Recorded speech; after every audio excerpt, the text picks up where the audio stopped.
Hoy analizaremos en detalle 5 vehículos y camiones soviéticos icónicos que albergaban una enorme amenaza oculta y hacían que los choferes profesionales se preocuparan sinceramente antes de cada salida a una carretera concurrida o a una compleja serpentina de montaña.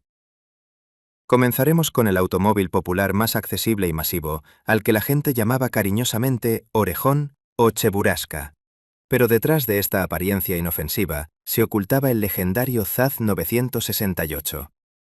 Este pequeño automóvil se convirtió en una verdadera salvación para millones de familias soviéticas que soñaban con un transporte personal. Sin embargo, sus características de diseño transformaban cualquier accidente vial grave en una tragedia con una probabilidad del 100% de consecuencias graves.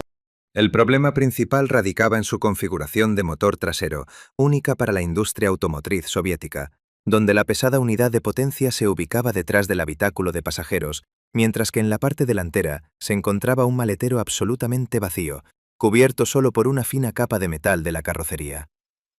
En cualquier colisión frontal, este maletero vacío se aplastaba instantáneamente como una lata de conserva vacía, sin ofrecer absolutamente ninguna resistencia al impacto y sin absorber la energía del choque, ya que en aquellos años simplemente no se diseñaban zonas de deformación programada. Al mismo tiempo, el pesado motor de hierro fundido, situado en la parte trasera, continuaba por todas las leyes de la física su movimiento hacia adelante por inercia, incrustando literalmente al conductor y al pasajero delantero contra la columna de dirección y el tablero de instrumentos, privándolos de la más mínima oportunidad de salvación. Además, la ligera parte delantera del automóvil, en combinación con una distancia entre ejes muy corta, hacía que el vehículo fuera extremadamente inestable a altas velocidades, por lo que cualquier ráfaga fuerte de viento lateral o el paso sobre un pequeño bache podían lanzar fácilmente este automóvil fuera de la carretera hacia una cuneta profunda. La situación se veía agravada por el problema constante de sobrecalentamiento del motor, que se enfriaba por aire a través de las tomas de aire laterales, lo que en el calor del verano a menudo provocaba incendios repentinos en pleno movimiento, convirtiendo el habitáculo en una verdadera trampa de fuego para todas las personas que se encontraban dentro. El conductor tenía que vigilar constantemente el sensor de temperatura, ya que pasar por alto el más mínimo límite crítico no significaba simplemente una avería, sino un riesgo real de un incendio grave que se propagaba por el acabado plástico del habitáculo en cuestión de segundos. El siguiente en nuestra lista es un camión que se ganó la peor reputación entre todos los conductores profesionales de la Unión Soviética, y nos referimos al camión tractor de la fábrica de automóviles de Kutaisi, bajo el índice KAZ-606, al que en el entorno de los choferes llamaban abiertamente el milagro georgiano, o incluso la venganza por los años de la guerra. Este vehículo fue concebido como un camión tractor avanzado y progresivo con cabina sobre el motor, capaz de realizar viajes de larga distancia y proporcionar comodidad al conductor gracias a la presencia de una litera completa en la cabina. Sin embargo, la pésima calidad de ensamblaje y los graves errores de ingeniería lo convirtieron en uno de los medios de transporte más peligrosos en las carreteras soviéticas. El problema técnico más temido de este camión era su cabina abatible, que debía abrir un acceso cómodo al motor para realizar trabajos de reparación. Pero en la práctica, el cierre de fijación de la cabina poseía una confiabilidad críticamente baja y podía abrirse de manera espontánea en pleno movimiento. Imagine una situación en la que el pesado vehículo desciende por una prolongada ladera de montaña o el conductor realiza un frenado de emergencia brusco ante un obstáculo imprevisto. Y en ese preciso momento la cabina, bajo la acción de la inercia, se inclina bruscamente hacia adelante hasta el tope. El conductor perdía instantáneamente cualquier visibilidad. Ante sus ojos solo aparecía el asfalto, y el volante, debido al cambio en el ángulo de inclinación, aprisionaba por completo a la persona contra el asiento, privándola totalmente de la posibilidad de pisar el pedal del freno o corregir la trayectoria de movimiento de la máquina de muchas toneladas. Además de esto, el motor instalado en el vehículo era demasiado débil para un camión tractor pesado. Trabajaba constantemente al límite de sus capacidades, se sobrecalentaba rápidamente y llenaba la cabina con asfixiantes gases de escape y vapores de gasolina, por lo que los conductores a menudo perdían la concentración e incluso se desmayaban al volante. El sistema de frenos tampoco destacaba por su confiabilidad, y en las difíciles carreteras de Transcaucasia, donde estas máquinas se operaban de manera especialmente activa, los fallos de los frenos provocaban regularmente las consecuencias más trágicas, cuando el camión incontrolable se despeñaba por un barranco. Los choferes intentaban por todos los medios rechazar los viajes en este vehículo, ya que comprendían que cada trayecto se convertía en una lotería donde lo que estaba en juego era su propia vida y salud. No menos peligroso, a pesar de sus numerosos logros deportivos y reconocimiento internacional, era también el famoso automóvil de pasajeros Moskvich 412, el cual millones de ciudadanos soviéticos valoraban por su motor dinámico y su suspensión robusta, pero no sospechaban en absoluto de su oculta y muy traicionera vulnerabilidad.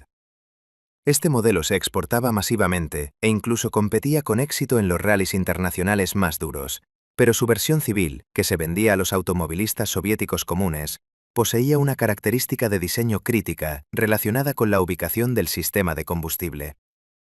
El hecho es que el tanque de gasolina de este automóvil se encontraba en la parte más trasera de la carrocería, siendo de hecho el suelo del compartimento del maletero y ubicándose en las inmediaciones del parachoques trasero, justo debajo del cuello de llenado. Ante cualquier impacto fuerte por detrás, por ejemplo, si un camión pesado u otro automóvil chocaba contra el Moskvich, el tanque de gasolina se deformaba y se destruía instantáneamente,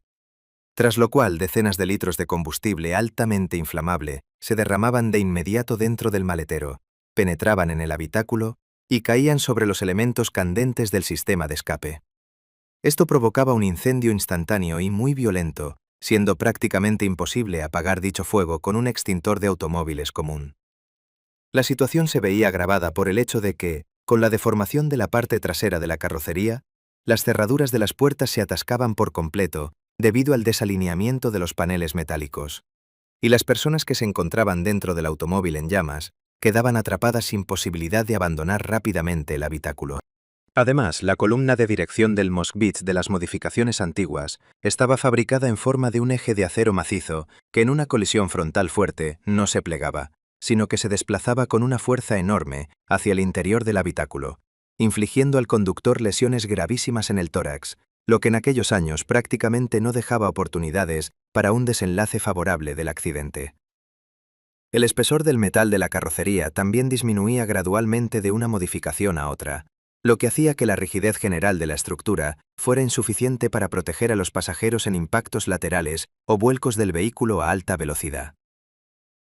Si hablamos de camiones todoterreno, no se puede dejar de lado al legendario GAZ-66, al que llamaban cariñosamente Shishig, por la pronunciación específica de su índice y su increíble capacidad para superar cualquier terreno difícil, incluso el más severo.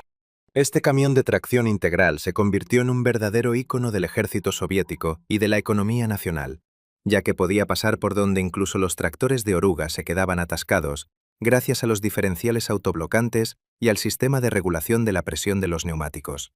Pero por estas cualidades sobresalientes, los conductores tenían que pagar con su propia seguridad. El peligro principal residía en la configuración de cabina sobre el motor, en la cual los puestos de trabajo del conductor y del pasajero se ubicaban directamente sobre el eje delantero del vehículo, justo encima de las enormes ruedas. En condiciones de conflictos militares reales, para los cuales este camión fue creado inicialmente, el paso de una rueda delantera sobre una mina o cualquier otro dispositivo explosivo provocaba que toda la colosal energía de la explosión se dirigiera directamente hacia arriba, destruyendo el suelo de la cabina e infligiendo a las personas que se encontraban allí lesiones gravísimas en las piernas y la columna vertebral. O incluso en la vida civil pacífica, esta configuración generaba enormes problemas, ya que en una colisión frontal violenta, el conductor estaba protegido únicamente por un fino tabique del panel frontal, detrás del cual comenzaba de inmediato la calle. Un elemento no menos peligroso y extremadamente incómodo era la palanca de cambios, la cual, debido a la escasez de espacio libre, los diseñadores colocaron detrás y a la derecha del asiento del conductor, obligando al chofer a flexionar constantemente el brazo en una posición antinatural para seleccionar la velocidad deseada.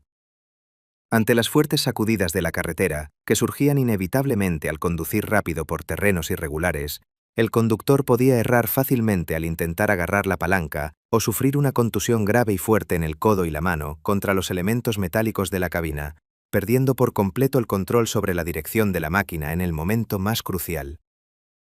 La cabina también se distinguía por su extrema estrechez, y en caso de accidente, la persona prácticamente no disponía de espacio para encogerse o esquivar el impacto contra los elementos del interior. Cierra nuestra lista un verdadero gigante de las carreteras y obras soviéticas, el enorme camión de 3 ejes y tracción integral Kraz 255B,